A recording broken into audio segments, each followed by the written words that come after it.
We get everybody come on in and take a seat and open your song book to number 359. 359. Brother Leonard's going to lead us in that song.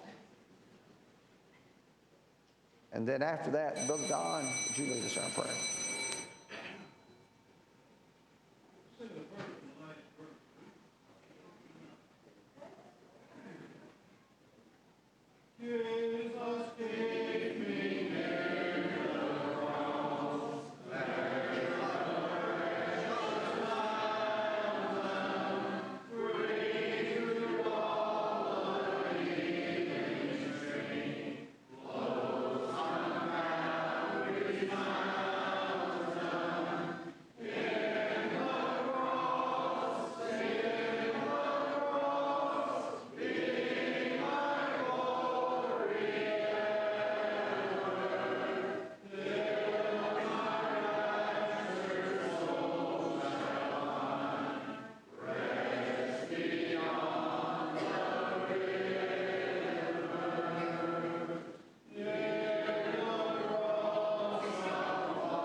You will go ahead and open your Bible now to Proverbs chapter 23. Proverbs chapter 23, we're going to begin in verse 1. And let me offer just a little bit of background information here. When you're studying Proverbs all the way to through chapter 9, you will notice that there are maybe 3 or 4 verses that relates to a theme. And then starting about chapter 10, going through chapter 22, it's almost like you just have one, sometimes maybe 2 verses, and you'll have a proverb being given. Chapter 23 and following, we start going back to where you will have an extended section, maybe 3, 4, 5 verses that relates to a topic. So in that case, now we're back to chapter 23, or coming to chapter 23, where we're going to notice a few things. And we're going to notice, to begin with, verses 1 through 3. Proverbs chapter 23, verses 1 through 3. When you sit down to eat with a ruler, consider carefully what is before you, and put a knife to your throat if you are a man given to appetite. Do not desire his delicacies, for they are deceptive food. Now, when you look at that, what do you... Just off the surface, what do you see?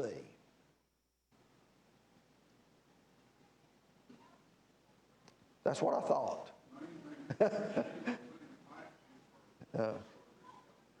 Okay, putting a knife to your throat. Well, let's sort of see if we can break it down and see a few details of it, and then we'll try to see if we can see the point behind it. When you sit down to eat, we're talking about a meal. We're talking about eating with someone, in this case with a ruler, being invited perhaps to a position of a social status. Now, in biblical times, People would give a meal, number one, if it was for maybe a wedding. But then they would give feast when they wanted to have important people there to be recognized, to be acknowledged.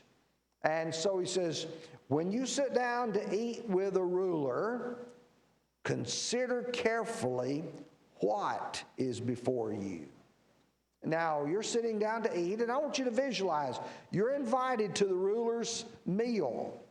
And you sit down and what's going to be in front of you? Food? What kind of food? Good food. It's going to be expensive food. It's going to be something that is beyond your capacity to provide. Now let's look at verse 2. He talks about put a knife to your throat. Uh-oh. That sounds very serious, doesn't it? Joe said that's what reached out and grabbed him, put a knife to your throat. If you are a man given to appetite. Now, tell me exactly what that would involve. You're sitting down at a table, given a feast by a ruler, and he said, put a knife to your throat if you're a person given to appetite. Okay, don't make a pig out of yourself.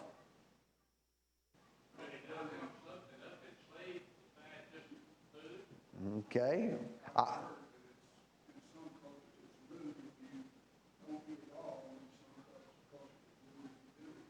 Okay, some cultures you're supposed to eat it all. In other cultures, you're not supposed to eat it all. I know in some cultures, they're missionaries going to places, and they want to be respectful. You know, they were taught as a child, you eat everything on your plate. But if you, in some cultures, eat everything on your plate, you know what they do? They put more on your plate. And if you eat all of that, you know what they do? Put more on your plate. But here's a person here, he's talking about the way he reacts to what is before him. It says, if you're a man given to appetite, are there some of us that are more given to appetite than others? Well, sure. And it doesn't necessarily relate to the size of who you are as to how much you can eat. What's that? It's not just food. Yeah. Well, let's look at verse 3 that goes with it here. Do not desire. Now, what does that go with? That goes with the person who's given to appetite. Do not desire his delicacies. In other words, all this grand, beautiful, expensive food that is before you, you don't look at that and say, hey, that's what I want. I've got me an opportunity now to, Leonard said, pig out because you've got all this food for you. But he says, they are, there's a key word right there. They're deceptive. Now, the idea, I think, is why are you at this meal? What's the purpose for it on your part? To eat? And I dare say most of us, if we were invited to the governor's inaugural banquet, would you go just for the food? Honor the host. And why would you go, though? For your benefit. Yeah. You got invited, you got some social prestige out of that. You know, if somebody invites you to eat at their table who's a ruler, there's on your part and their part, they may be wanting you there for whatever benefit they can get out of you, the influence that you might have locally. That's the reason why it's deceptive food. But on your part, there's another reason why you are doing that. And in this case, if you look at verse 2, the idea is on your part. And that's what he's trying to get people to think of. Now, is there also within this the idea of self-restraint?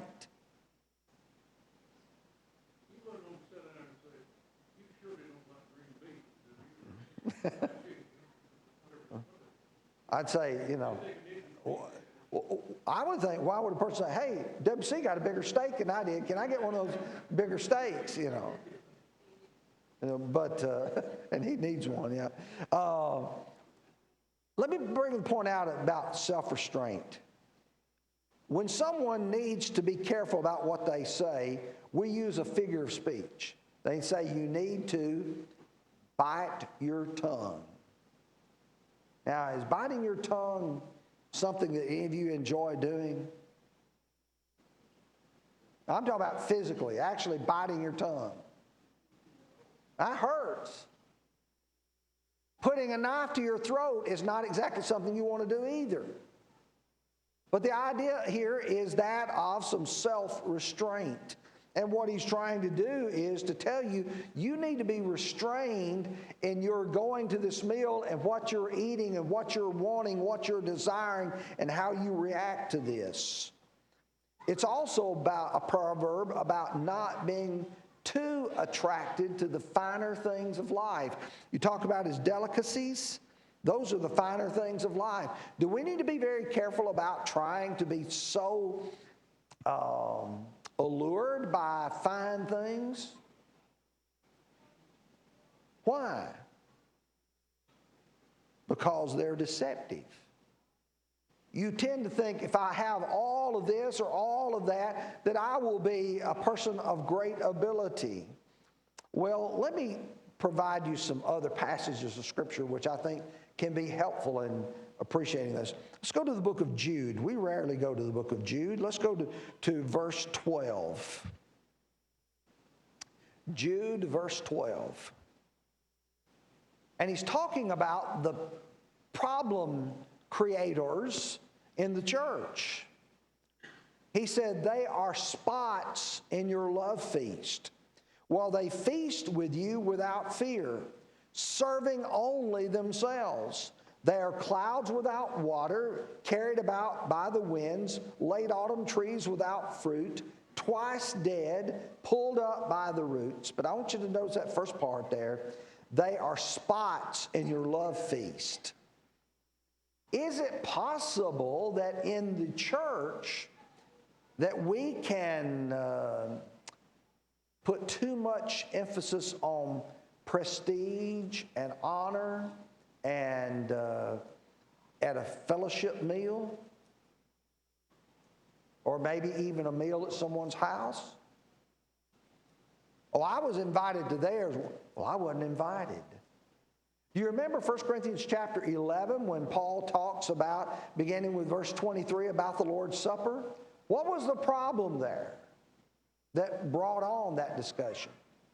You know? Some were making a big meal out of it, and he said some have too much and some don't have enough. And what are you doing? You are shaming those people who have nothing. Let me give you another passage I think could be helpful. The book of Proverbs, chapter 23 and verse 6. This will be just in a few verses. We'll probably be taking it right after this. Do not eat the bread of a miser, nor desire his delicacies. And I'm not going to talk about the miser at this point, but just simply to bring that out. Another passage, the book of Daniel, chapter 1 and verse 8. But Daniel purposed in his heart that he would not defile himself with the portion of the king's delicacies, nor of the wine which he drank. Therefore he requested of the prince of the eunuchs that he might not defile himself. Can we get to the point where there's some things that we don't need to be partaking of, but that we find ourselves lusting after them, wanting them, because we want to be a part of that? Daniel was willing to say, I don't want to desire that. I don't want to be a part of it. I want to refuse it. Well, if I'm looking here at verses 1 through 3, I think there's a warning against trying to be too elevated with social prestige, to be a man of appetite, a man of wanting something that someone else has to offer. Okay, let's take verses 4 and 5 now. Do not overwork to be rich. because of your own understanding, cease. Will you set your eyes on that which is not? For riches certainly make themselves wings. They fly away like an eagle toward heaven. Now, there's a word there that just jumps out at me. Overwork. What would that mean? Too much? You mean there's too much work? Well, notice what he says here. Overwork to be rich. Now, I look at Solomon, and Solomon here does not like extremes. There's a person who can be lazy and won't work, and then there's another person who is overworking, but he's doing it for a particular purpose. What is he wanting? Riches. Well, before I go too far into that, let's go to the book of Ecclesiastes. Let's go to Ecclesiastes chapter 7, and let's look at verse 16. Ecclesiastes 7 and verse 16. And Solomon there says, do not be overly righteous, nor overly wise. Why should you destroy yourself? Now let me ask you a question. How could you be overly righteous? Or how could you be overly wise?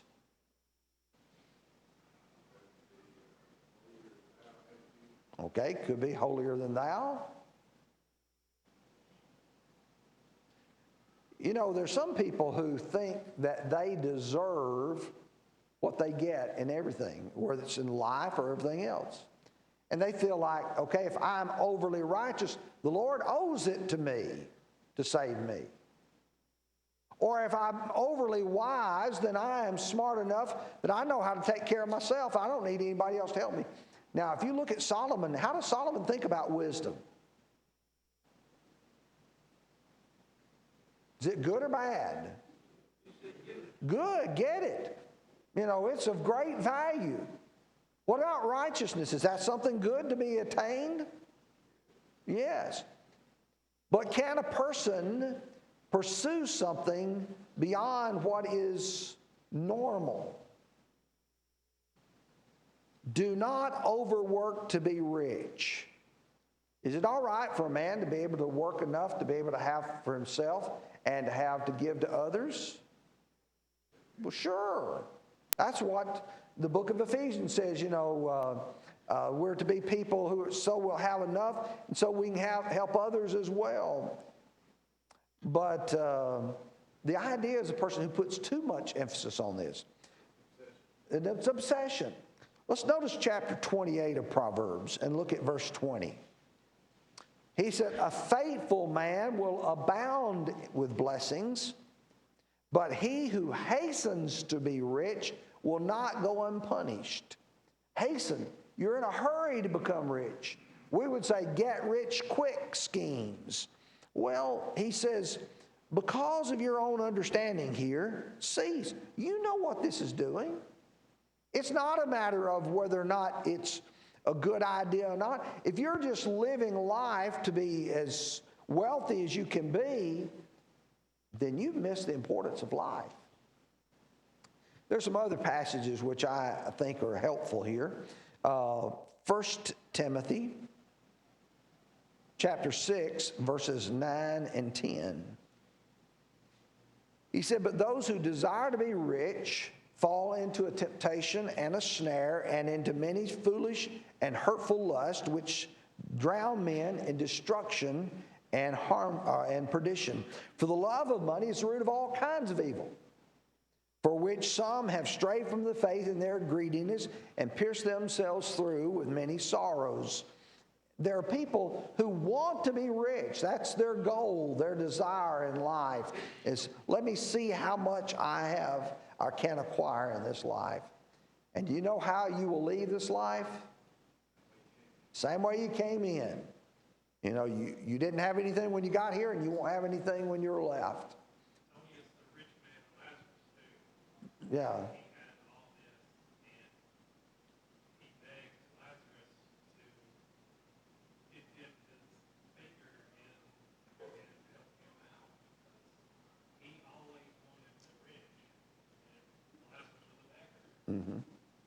Even in eternity, he thought everybody should serve him.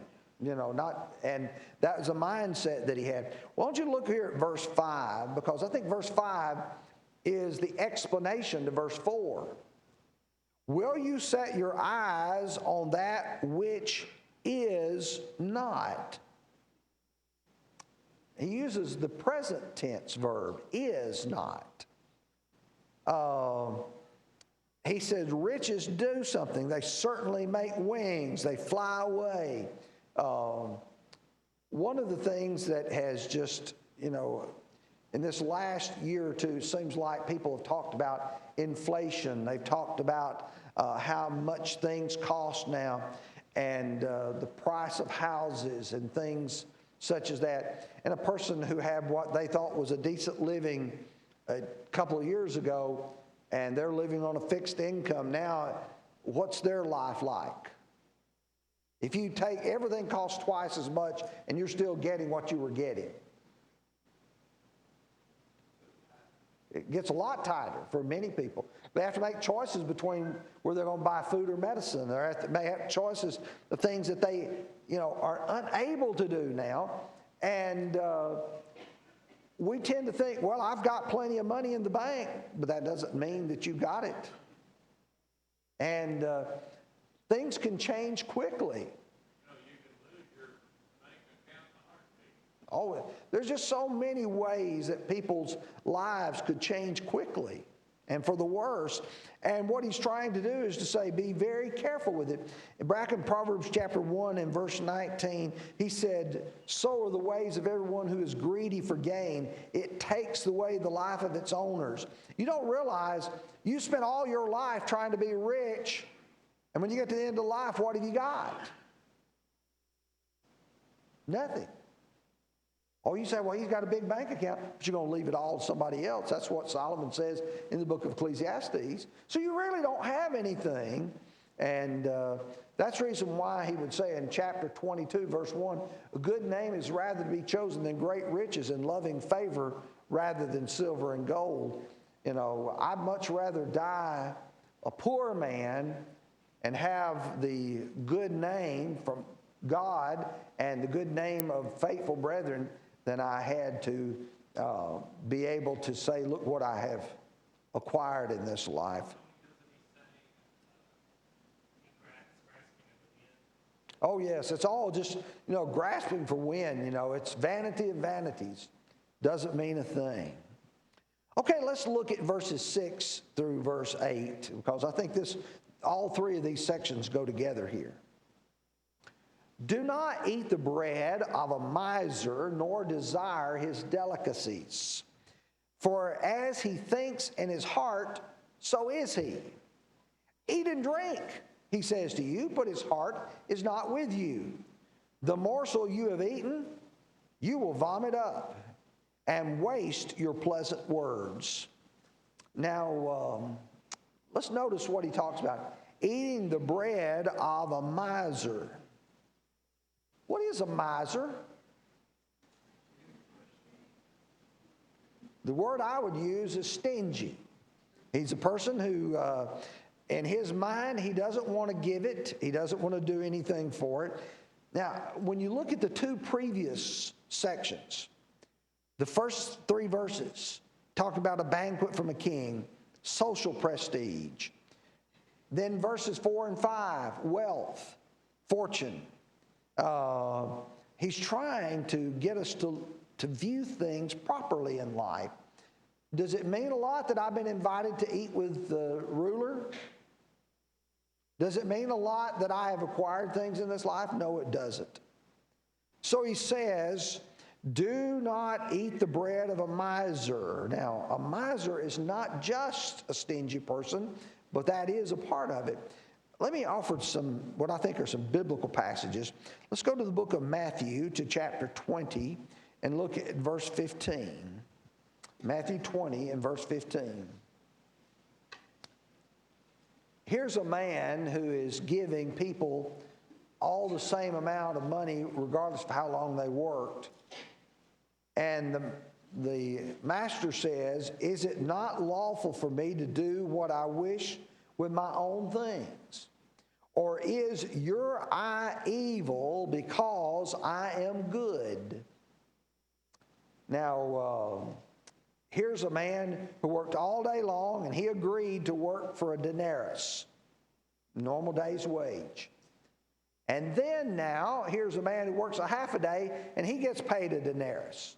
What does the guy who only worked a half a day, or the guy who worked all day long, think? You ought to give me more. But what does he look at the other man who got paid that for half a day? How does he look at him? He didn't deserve it. You know, I'm going to be stingy not only with my money, I'm going to be stingy with your money. You know, there is this idea here of the bread of a miser. Now, he says, do not eat it.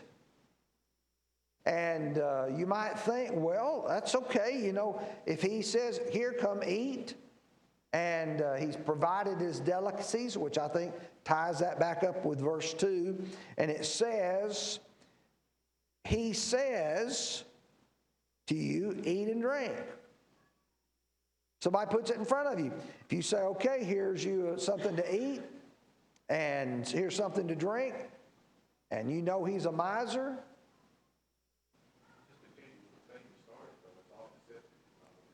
it's deceptive. He says his heart is not with you, but this is how he thinks in his heart. This is what a man is doing.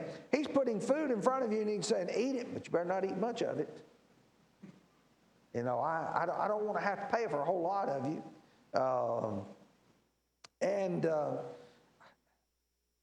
I think about people being, I use the word cheap. Is it possible for a person to be too cheap? Yeah, and I think about people who will carry you out to eat and say, okay, order anything off the menu. But then they think, whew, boy, he ordered the most expensive thing on the menu. Well, you said to me, order anything off the menu. But he didn't mean it. You know, he was thinking you're going to order the bologna sandwich when you ordered the T-bone. And he says, don't eat that man's delicacy. His heart's not with you. He's telling you one thing, but he's meaning another. I think there's behind this the idea of also evil thoughts. And in Luke chapter 7, there's a whole lot in Luke 7 about the Pharisee. But it says, now when the Pharisee who had invited him saw him, he spoke to himself, this man, if he were a prophet, would know what manner of woman this is who's touching him, for she is a sinner. I find Luke 7 to be a parallel of the first few verses of Proverbs 23. Here's a man who gives a big banquet and a feast, and he invites Jesus. Why does he invite Jesus? Well, not necessarily in this case trip him up. Jesus is popular. So you invite Jesus to the meal. But now when this woman comes and she is sitting there at the feet of Jesus and she's, washing his feet with her tears, drying it with her hair, and all of this stuff is going on. And, well, I can't believe the Lord would do that. I can't believe Jesus would do that. If he were a real prophet, he knew what kind of woman this was. He wouldn't allow her to touch him. There's a stinginess on that man's part in the sense he didn't want the Lord to do what for that woman? Recognize her? He was spiritually stingy. The Pharisees, when it came to forgiving people of sins, they didn't want sins to be forgiven because they thought you had to be good enough on your own. And, Lord, look what I'm doing, Matthew 18. But here was a sinner. Oh, you can't associate with those sinners. You can't do anything with those sinners because they're wicked, they're vile. And what the Lord tried to show them was, every one of you are wicked. And you just don't understand what you're doing here. I think verses 6 and 7 really have a good point. And let's take verse 8 and then we'll move on to verse 9. The morsel you have eaten, you will vomit up and waste your pleasant words.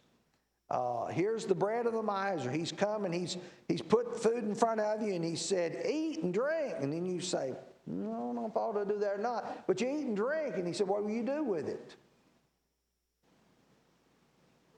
You're going to throw it up because it's not going to settle. And he says, then you will have wasted your pleasant words. When I look at verses, the three sections here, verses 1 through 3, verses 4 and 5, verses 6 through 8, I come away with an idea that the Lord is saying, or that Solomon is saying here, you need to be very careful about where you go and what you do and why you're going and why you're participating and what your motivation is. And I think there's a valuable lesson in us, particularly in the church today, is what's our motivation? Why are we doing things? Are we doing it for prestige? Are we doing it for money? Are we doing it to get advantage somehow? If it is, you better back up and realize that's not going to profit you anything at all. Did y'all get that section, verses 1 through 8? That makes sense to you? Okay, let's take verse 9. Do not speak in the hearing of a fool, for he will despise the wisdom of your words. Do not speak. But it's located in a particular time, in a particular place, in the hearing of a fool. Now, have you ever heard the phrase, don't waste your breath? Why is it a problem sometimes for people to waste their breath? Not going to listen to you? Maybe you're trying to tell your teenager something. And you're saying, I just shouldn't be talking to a block wall. Y'all think I'm joking, don't you? Yeah. Everybody's had teenagers know exactly what I'm talking about. And but in this case, the hearing of a fool. Now, what will a fool listen to? Not wisdom. He's not going to listen to anything. So he's basically saying, don't waste your breath on this person because he's not going to listen. Let me give you some, what I think are some really good parallel passages here. In chapter 26 and verses 4 and 5, he says, do not answer a fool according to his folly, lest you also be like him. Answer a fool according to his folly, lest he be wise in his own eyes. Those are two real tough verses put back to back. Don't answer a fool and answer a fool. Why do you not answer a fool? Because you're not careful, you'll end up on the same level he is. You'll just be talking. But you answer him so that he'll not think of himself that he has all the answers. But perhaps the better one is found in chapter 9 and verses 7 and 8. He said, he who corrects a scoffer gets shame for himself, and he who rebukes a wicked man only harms himself. Do not correct a scoffer, lest he hate you. Rebuke a wise man, and he will love you. Now, you try to tell somebody something, and he says here, in this case, don't speak in the hearing of a fool, for he will despise the wisdom of your words.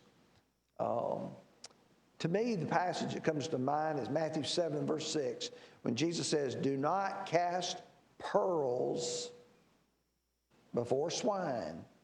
Why? Because they'll turn again on you. They don't understand what you're putting before them. And some people, when you try to tell them something, you recognize that they don't have the understanding of a wise man. Their understanding is like a fool. And so he says, you just well not waste your breath on them. Just well go on. Okay, let's take verses 10 and 11. Do not remove the ancient landmark, nor enter the fields of the fatherless. For their Redeemer is mighty. He will plead their cause against you. Now notice the first thing, he talks about removing the ancient landmark. Now we've talked about that several times. What is an ancient landmark? Property line, a property boundary. Now, what do you mean an ancient landmark? Been there a long time. And in the case of the children of Israel, how long had it been there?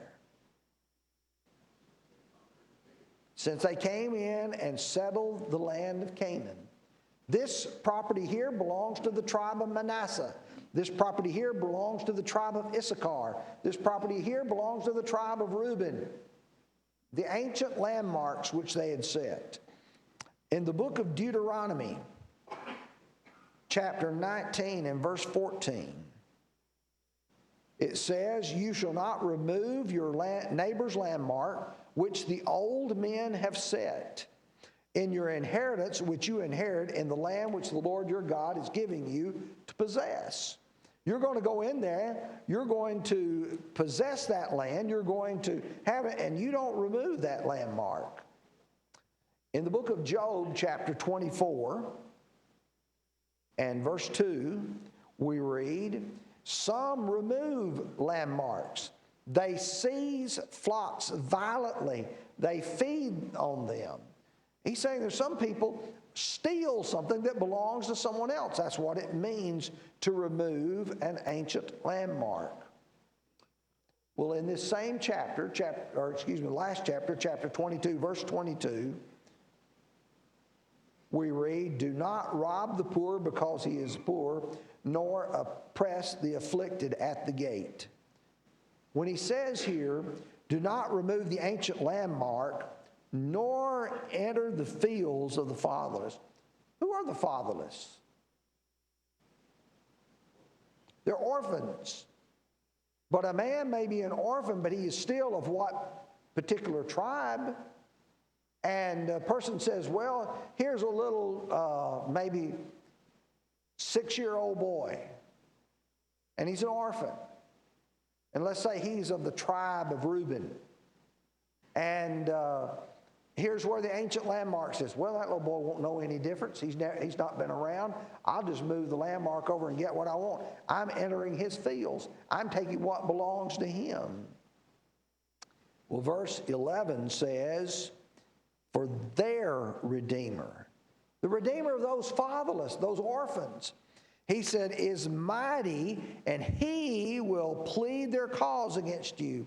What he's saying is, you better understand, God is going to hold you accountable if you do that. Okay, what we'll finish with now is verses 12 through 16, the schooling of wisdom. Apply your heart to instruction and your ears to the word of knowledge. Do not withhold correction from a child, for if you beat him with a rod, he will not die. You shall beat him with a rod and deliver his soul from hell. My son, if your heart is wise, my heart will rejoice. Indeed, I myself, yes, my innermost being will rejoice when your lips speak right things. Now let's go back to see what he says here in verse 12. When you go to school, do you go to school, particularly in college or trade school, for a particular discipline? In other words, someone will ask you, what are you going to make? What's your answer? Well, if you're going to medical school, you're going to make a doctor, a physician. If you're going to maybe a trade school, you're going to be a welder, maybe a refrigeration person. What if you're going to a preacher training school? You're going to make a preacher. In other words, you go for what kind of training that you're going to receive here. Well, apparently this is directed to the parents because he says, apply your heart to instruction. And so this is what you're going to teach, what you're going to provide.